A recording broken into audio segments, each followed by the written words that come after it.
Hello, you wonderful people, and welcome to another episode of SuperFantaFi. This week's show we're talking about TV shows of the supernatural, fantasy, and or science fictional genre. For today's episode, I'm going to talk about Gyeongseong Creature Season 1, Episode 5. A lot of really interesting things went down in this episode, so let's break it down. So let's kind of start off with the opening and kind of tie all this stuff up with June, once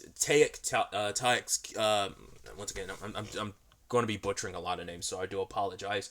But essentially, we kind of get his side of things. Obviously, him being a part of this resistance, pushing for Korea's independence. But it's also like he's following suit because his father seems to be a part of it as well. Granted, later on, he gets called out for being like, oh, you're this childish rich kid, kind of know your place. Your father's company, which is eventually going to be yours. You're the spoiled rich kid playing revolutionary, but you're not. That's not what you are. I mean, the fact is, your family's company. Where do you think they leech off their money from? They benefit from the situation. So I think his father still, because his father's the one that gave him the orders to, because basically there's these Japanese officials as well as people who are traitors to Korea who are like benefiting from all of this.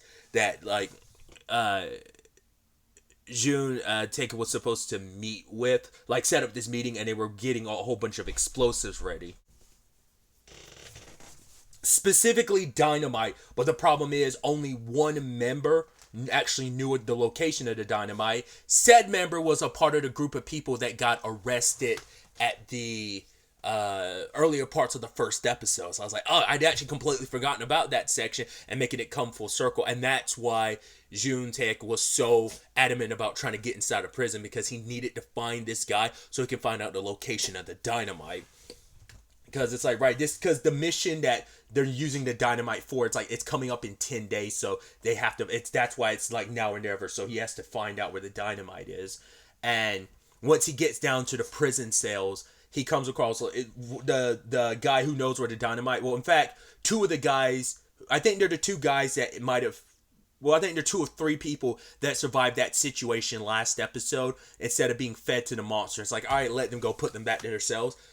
One of the guys, I was wondering, like, oh, could this end up being the janitor dude's brother? It's like, no, it's one of them's the guy they're looking for. Well, that June Taek is looking for. And he tries to, I was like, oh, I found you. He's walking past all these desperate people. It's like, oh, please save me. I've got kids at home. It's like, the fact of the matter is, I've been going, like, it's been a couple days. They must be starving by now. Please help me out. But he's more about the mission, because for him, it's like, no, this is for the greater good.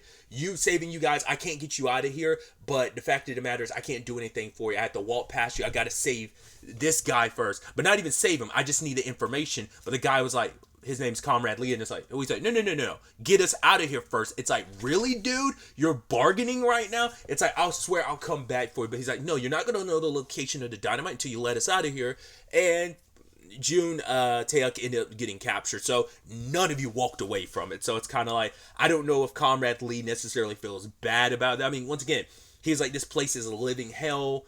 Like, I don't, like, they know what they've been through, but I don't think they know about the creature, because, like I said, they had the thing over their head, and you can still see it through it, but I don't think they actually encountered the creature. So he only knows about it being like the hellish punishment that is. He doesn't even know about the other scary aspect about it.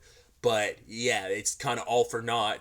And, well, June Taek, I keep butchering names, sorry. June Taek turns it.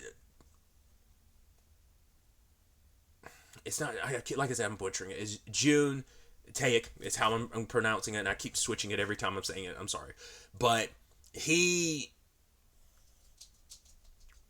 is valuable, especially to director Ichiro, because he's like, oh, this is fortuitous because the hospital was already running low on funds. We could use him as kind of leverage to get money out of his father. So he ends up setting up a deal later on. It's like, yeah, your son, not only was he caught trespassing, he did this and that. Oh no, it was more so like, he not only was he caught trespassing, we also believe him to be a rebel. So, all right, here's some money to try and help my son. It's like, yes, he is immature at times, but he's my only son because I don't have a brother, so there is no one else who can take over the business if something happens to me. He's the legacy of our family. So if something happens to me, he's the one that has to take over it. So I need my son to be alive to continue the family name and business.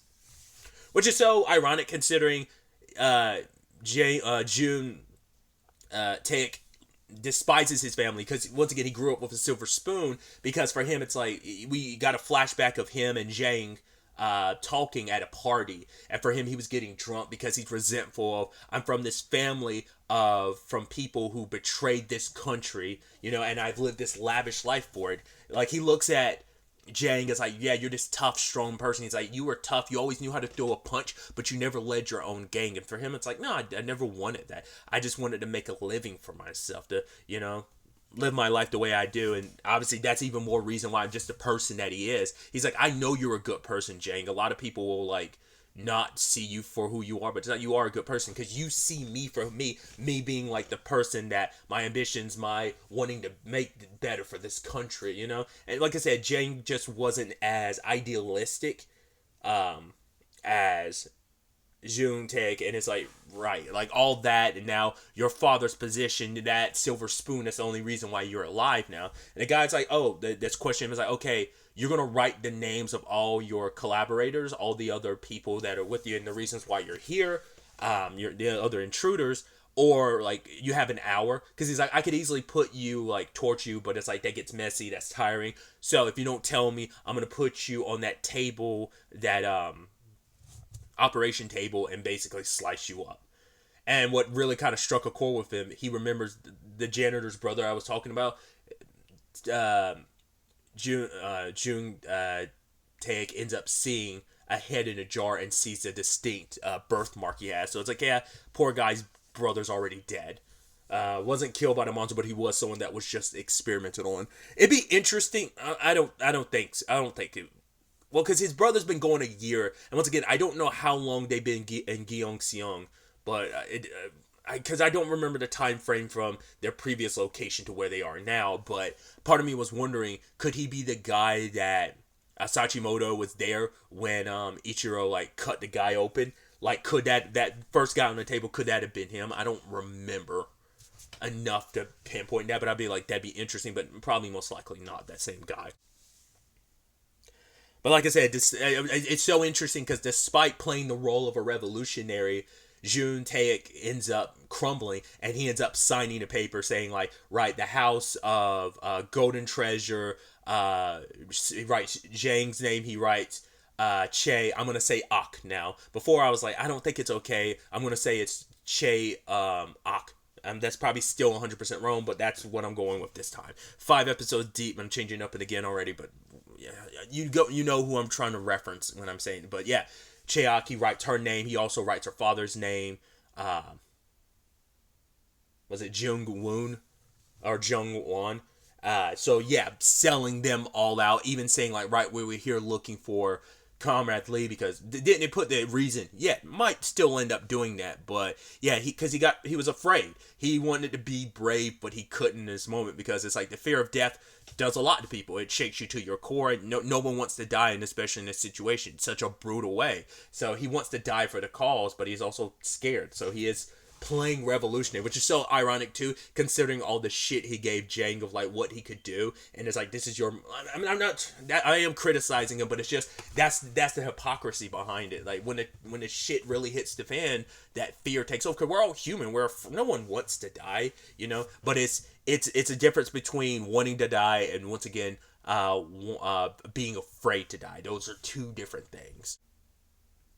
So we have that. Then we cut back to where the last episode left off, with Jang and Cheok running from the monster, because Cheok, she ends up, like, throwing a knife and then loading some bullets into the creature. It seems like it just naturally has that regenerative factor now, because at least before it was feeding on someone at the time it was doing that whole, like, I'm pushing the bullets out. It's like, no, it wasn't feeding on anyone at that time. I guess it just naturally has that ability. Maybe it's just grown so strong now that that's naturally an ability. So it's like, how the hell do you kill this thing? This might be, if you've read Sweet Home, or you've seen the live action show, which is also on Netflix, we might have to handle this like monsterization is handled in that, which is by fire. The thing doesn't deal well with fire, so fire probably is its number one enemy, because nothing else, like, you'd have to extensively do a lot of damage to it to probably kill it, but even that wouldn't be enough considering that healing factor, so who knows. But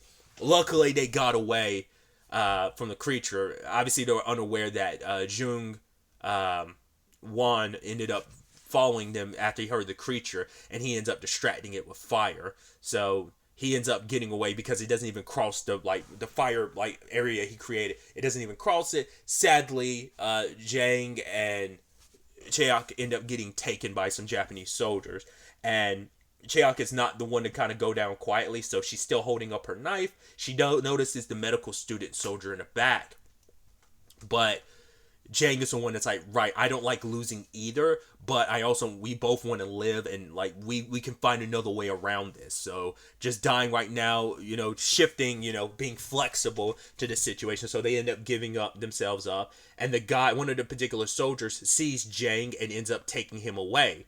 I don't know if this is the same guy that was getting chewed out by director Ichiro or not.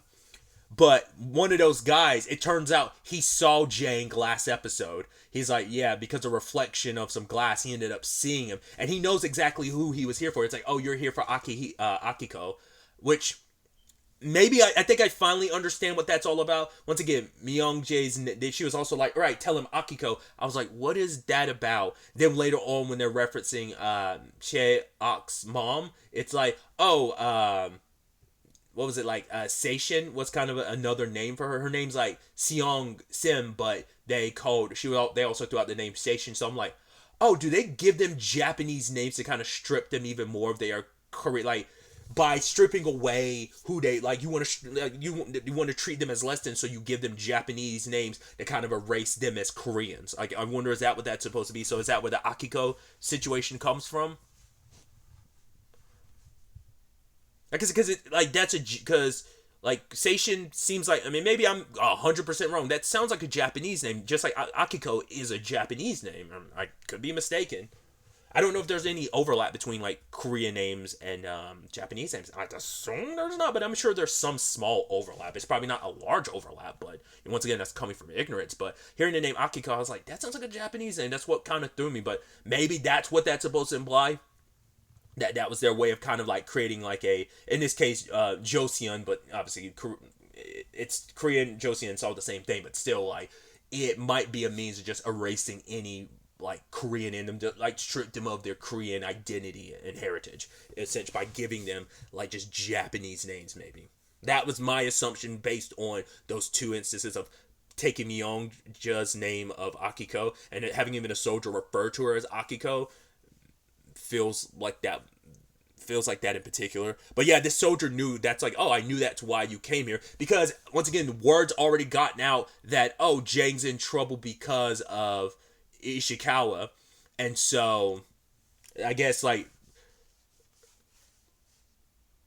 he saw this as an opportunity. So it's like, cool, you're gonna set me up with some money because I'm not going back to Japan. Like obviously the Tokyo got bombed, so either it's like he lived in Tokyo, or it's just like what happened in Tokyo could happen elsewhere. Which one, obviously once again, this is months before the atomic bombs get dropped. So, but I'm assuming he's just like, yeah, he doesn't want to live in Japan anymore because he's like, oh, but my family's growing accustomed to living here in Gyeongseong as well. But also I don't want to go back to Japan where I'd kind of have to potentially be on the front lines or have to deal with like death from above type of situation. So yeah, you're going to set me up with like a good place and stuff.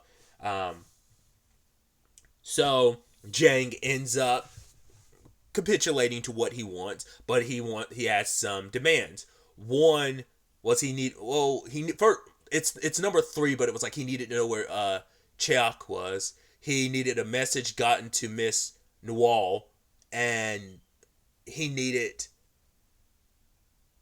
like, I think that might actually be number 2, knowing where Cheok is, but I think number 3 was like getting the means of opening the door. And it's like, yeah, if you're out there looking for her, like, you're going to pretty much die. But yeah, because even some of the other people in the cell are like, wow, did you come in here with there's a lot more people alive than I thought too. There's definitely single digits, but those cells are a little more populated than I thought, because those 2 guys in particular, there's like a cell, like 2 or 3 other cells that have like 2 or 3 other people, and so it feels like it's maybe we're on the low end, like maybe at most 10 or 11, but it definitely felt like still single digits of how many people were left after the spore situation.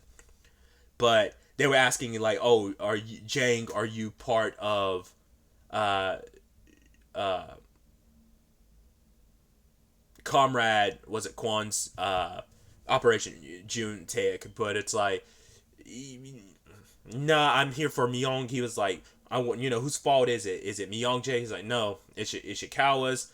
It's like, so, but it's like, yeah, I am a filthy rich person, so yes, I did lay the groundwork to get me out of here because the guard he bribed ends up removing all the other prison guards in that area to give them an opportunity to get out. He's like, here, I'm gonna leave you the key, wait for 30 minutes. I guarantee maybe they waited that 30 minutes. I doubt it. It's like, wait, you gave us an opportunity to get out of here. Probably not the smartest thing to kind of move about this place because once again, they're not aware of the creature that's in here, and there's all places riddled with Japanese soldiers, so they catch you out and about. They probably won't lock you up again. They probably will because they still need you because you're test subjects, but they might just, like, to make a point, end up killing you. So, but all the while this is happening, one of the other soldiers who is trying to pump information from Cheok, but she refuses to speak Japanese. And it's like, no, you need to speak Japanese here, but she refuses to. And so the guy beats the crap out of her. In fact, he was going to assault her. Like, he was cutting off her clothes. Like, oh, I know how to make you talk. But she's like, yeah, you can violate me, but that's not going to do anything. And luckily, Colonel Kato ends up coming down being like, oh, why, you've already lost. Because the fact is you had to go this far that she refused to break no matter how much you were beating her up. You had to threaten to rape her to kind of get her to, and she still wouldn't bat an eye despite you. She's like, go ahead, you can violate my body, but you won't win. So he's taking an interest in her because he's trying to understand why she's doing this. I guess she realizes he's head honcho enough so he'd have the information, so she does talk to him. She's like, yeah, I can speak Japanese. I just refuse to because even if I spoke Japanese to that soldier, it wouldn't have changed the outcome, which even Kato was like, yeah, that's true. Also, he is a scientist. I thought, like I said, I was thinking like director Ichiro was more the scientist. Because we hadn't quite seen him do the science stuff, but I guess it's like the line between like being a soldier and a scientist blurs. I mean, to be fair, like, when you're a soldier, your job description can fit multiple facets of things. But he was like, as a scientist, I was like, oh, I didn't realize. So you are the brains of the operation. So like this whole thing might be your concoction. This was like, that's why he takes such an interest in it. It isn't just from a soldier perspective of the weaponization of the monster, but it is his baby. This whole operation is his baby. I figured as much it was, but I didn't realize how integral he was and connected to this. Considering, like, no, this is my my experiment. So, but she says like, oh, like he's looking at her. He's like, why do your eyes look so familiar? Have we met before? I was like, is he going to look in her face and be able to like connect her eyes with her mom's eyes? And it's like, what was your lost mom's name? And he heard it, and because he knew her name, because he needed to know the name of the person he was experimenting on. And so the moment he hears that, he's like, so what'd you think of my creature? Did you feel anything? She's like, no, I was too busy running to feel anything else. Because he was, it's the scientist in him trying to understand the curiosity of, wait, so the mother and daughter were reunited. She didn't recognize it. She didn't feel anything. But did the creature feel anything? That's why later on, because we saw he has at least 4 of those tubes left. I don't know, like I said, I don't know if those are the serums or not, but could we tell, like, because the thing with the creature inside of it that transformed you is there, and then the serum, I guess, expedites it, because they told her, like, oh, go, like, they were, Kato was like, oh, give the woman in room 2 the serum. So we even got the flashback of like they injected her with some orange stuff. So I guess maybe that expedites, like if you survive the initial process, that expedites the experimentation. But that's why he's taking such an interest in her, even to the point he poisoned her water with this stuff, just like he did her mom, just to get into her system. Which we still don't know if she drank the water or not, because he looked at the cup when he went back into the room, but we never actually got to see whether she drank it or not. But the reason why he's taking such an interest is like, well, if the mom ended up being the great creation that we ended up making, maybe it's something in her DNA. So if the mom did it, maybe the daughter can as well. So that's what he's really experimenting for. It's seeing like, right, is it something in their DNA that's the X factor, the reason why they worked out where no other creature has. He even made it clear to the other soldiers, like, right, if anything happens to her, basically you'll get demoted. So the soldier that really wants to hurt her even says, like, oh, I'm gonna kill you, but it's like, you can't do anything to her right now because Kato will make you suffer for it. Luckily, Jang showed up and he was able to knock out two of the guards that were remaining and ended up saving Cheok. But she's devastated because the cell she was put in, I was like, because of the colorization of like the room and stuff, I was like, is this the cell her mom was? And it's like, yeah, he 100% putting her here on purpose. And he looks, part of me wonders, is like, did she say her name first? I wonder, did he read that message on the wall after the fact and then he connected the two? That's why, because like it really registered to him when he heard the mom's name. So maybe he never saw her message in the corner of the wall, but she had left it saying like, oh, my dear beloved daughter, I miss you, I want to see you again. And for her, it's like, my mom was here. And the sad thing is, she doesn't know what became of her mom. I mean, during the tussle, Jungwon, like, during that fight, like, the necklace, like I said, I figured, because I think I remember it, like, it got, like, melted a little bit into the skin, so you can't really make it out. But during the fight, it kind of got dislodged and kind of see it swing a little. But, like, so, obviously, Cheok hasn't seen it yet, but also, neither did Jung Won. But she knows her mom's in this facility. She knows she's still alive. Once again, I get the feeling this plays into what I was talking about last episode of why Sachimoto didn't say anything, that's why he said I don't know, because he didn't want to give her an answer, because it's like, you'll most likely try to find her body, or you're trying to look for her, whatever the case may be. And it's like, yeah, she's sadly not going to leave because she knows her mom was here. She doesn't know what happened to her, but it's like, yeah, I've been looking for her for 10 years. I went through so much to find her, and I know she was here, and she most likely still is. I just need to find out where.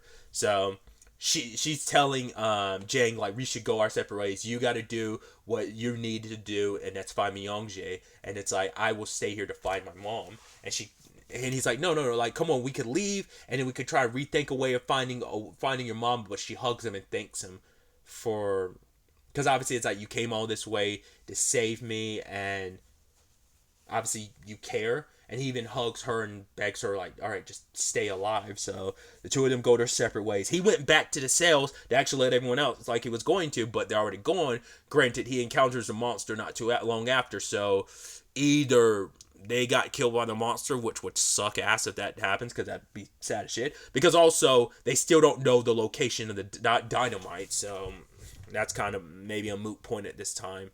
Especially considering Jung Taek is selling everyone out at this moment. So maybe Jang will end up finding him, and that he'll be able to kind of, I don't know, hopefully that, I don't know, at this point I don't know if that note's really going to help or hurt. I mean, it's like, still running operations like it's nothing, considering this creature's like running rampant. But I guess it's like right there. I mean, you've seen this thing slaughtered so, like, I think they were saying like, oh yeah, the military police division or whatever is the ones that were like completely ripped apart and killed. Like, so that entire unit is dead now. So the casualness and the way they're able to just continue going. Like I said, maybe there's just a lot of soldiers here who just don't know. The only people who are aware of it are the people. Once again, because even Home Dude, who is part of the disease control unit, the medical student, even he isn't aware of that creature.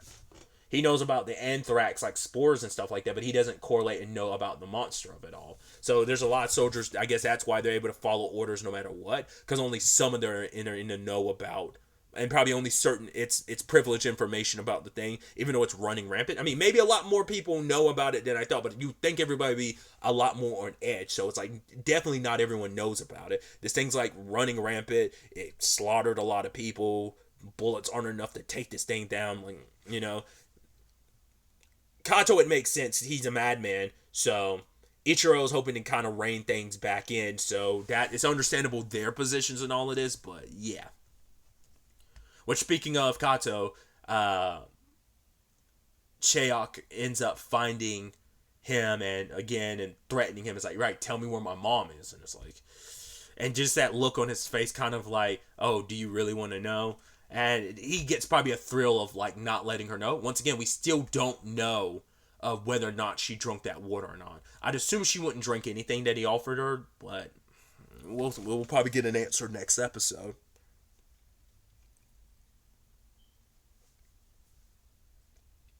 We also got a little bit of a scene with Ishikawa and Maeda. It's like, oh, she was like, you were all busy, like, something came up, really, you were busy at work, and he was like, yeah, you went out last night. She's like, yeah, I did. It's like, he's completely unaware of all that she's done, doesn't even realize that his wife is responsible for Myungjae's disappearance.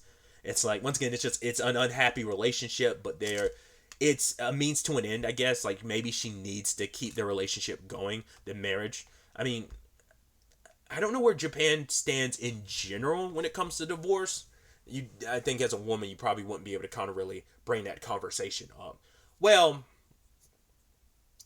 I won't go into it because we're also not, because my point was about to be too, like, well, we're not even talking about modern Japan, but I don't know how Japan felt at all about it. But it's like, yeah, you're in an unhappy relationship, obviously, but neither one of you wants to admit it. I mean, that's the fair of it all anyway. But what is she really getting out of this? And maybe she's just in a position where she can't gain anything if, like, the relationship ends, so she's trying to remove Myung-jae from the conversation. Once again, I just don't know what her end result is other than removing her from the board. Like, you want to keep her alive until the baby's born. I just wasn't still not clear what the purpose of that is. What are you getting out of, like, that, waiting until the baby's alive and everything? Like I said, I'm still, I keep going back and forth every episode of, like, I don't know how much you know about what goes on at that hospital. Then you're powerful enough to pull some strings, but, like, do you know what happens in the basement? That, because it's like, if you did, Myung-jae wouldn't be in that place in the first place, because they would have put her somewhere else. It's only now she's like, yeah, you need to keep her safe. I guess because she sees Ishikawa had put Jang on this, and Jang was, because she saw the fireworks and knew what was up. She knew Jang was responsible, so it's like, oh, you found another way into the hospital. So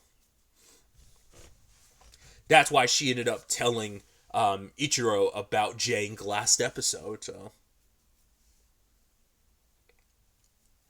that just continues to be a very curious and peculiar, like, dynamic. Well, funny enough, we haven't even seen them actually, like, that's the only time we've actually seen them, like, actually talk to each other. 5 episodes into the show, that's the only time we've seen them directly talk to each other. It's kind of wild.